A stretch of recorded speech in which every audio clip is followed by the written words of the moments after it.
Labis na pinagtaka nitong si Lynette kung bakit gano'n na lamang niya kung kampihan itong si Zoe. Concern na concern siya dito ay hindi naman niya ito kaano-ano ang iniisip nga nitong si Lynette. Mas kinakampihan pa niya itong si Zoe kaysa sa kanyang anak na si Annalyn at minamasama pa nga niya ang pag-iimbestiga ni Annalyn sa mga kinikilos nitong si Zoe. Nagalit nga itong si Carlos nang sabihin nitong si Lynette na naghahanap nga ng ebidensya itong si Annalyn upang mapatunayan na ito nga si Zoe ay may kinalaman sa pagkawala nitong si Lolo Pepe. Subalit ikinagalit yun ni Carlos at sinabihan pa na napakakulit umano nitong si Annalyn dahil ayaw talagang tumigil. Kaya tuloy hindi maiwasan ni Lynette na magtanong dito kay Carlos kung bakit siya nagagalit at bakit parang affected siya kay Zoe. Hindi naman niya ito anak. Napatulala na lang itong si Carlos dahil lingid sa kaalaman ni Lynette, ito nga si Zoe ay anak nga ni Carlos kaya ganun na lamang ang kanyang concern sa batang ito. As usual, magpapalusot nga itong si Carlos at sasabihin na baka mapahamak lamang itong si Annalyn sa kanyang ginagawa na pang-uusisa dito nga kay Zoe. Dahil kung gusto niya talagang paimbestigahan itong si Zoe, ay pwede naman siyang humanap ng isang NBI o talagang isang professional na investigador. Kabilang banda, natuloy nga ang plano nitong si Annalyn na maghahanap sila ng matibay na ebidensya upang magdidiin at magpapatunay na itong si Zoe ay may kinalaman din kung bakit nawawala itong si Lolo Pepe upang mapatunayan na kasabuat nga siya nitong si Moira.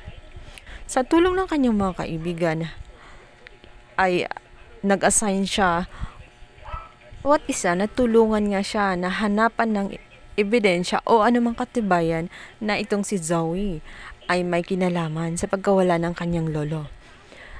Ito namang si Zoe ay nag-volunteer na nga na siya na ang bahala na kalkalin ang naturang locker nitong si Zoe. Baka sakaling may makita siyang kung anumang ticket kung saan siya nanggaling. Nang sa ganun may idea sila kung saan talaga naroroon nga itong si Lolo Pepe.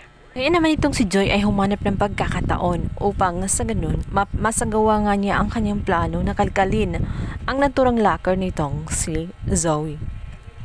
Ilang saglit pa nga ay kanyang pinuntahan ang locker nitong si Zoe nang nagkataong wala nga siya at naka-duty at sakto namang naka-break siya. At dito nga ay magugulat siya sa kanyang mga nakita dahil nandoon ang papel nga nitong si Zoe kung saan naglalaman ng DNA test na pinagawa ni Lolo Pepe sapagkat kinuha ngayon nitong si Moira. Pagkat sinabi nga ni Moira na kailangan wala nang ibang makakaalam sa naging resulta na negative nga itong si Zoe sa DNA test nilang dalawa ni Lolo Pepe. Hindi na dapat makarating sa kanyang daddy ang katotohanan iyon maging kay Giselle. Kaya naman tinago nila ang papel na yon at maging itong si Lolo Pepe ay pinatahimik nila sapagkat ayaw nila na makarating kay Doc RJ ang katotohanan. Subalit sa pagkakataong ito ay malalaman na nga ni Annalyn ang katotohanan sa likod ng pagkawala nitong si Lolo Pepe at kung bakit nila kailangan itong itago. Ito na nga'y matutuklasan ni Annalyn ang katotohanan na hindi pala niya talaga totoong kapatid itong si Zoe. Kaya pala ganun na lamang ito kung umasta sa kanya na para bang hindi mamaramdaman at ma-feel na kapatid siya sapagkat lagi na lamang itong galit. Dahil ang katotohanan pala, insecure siya kay Annalyn dahil si Annalyn lang ang nag-iisang anak ni Doc RJ at hindi matanggap ni Zoe.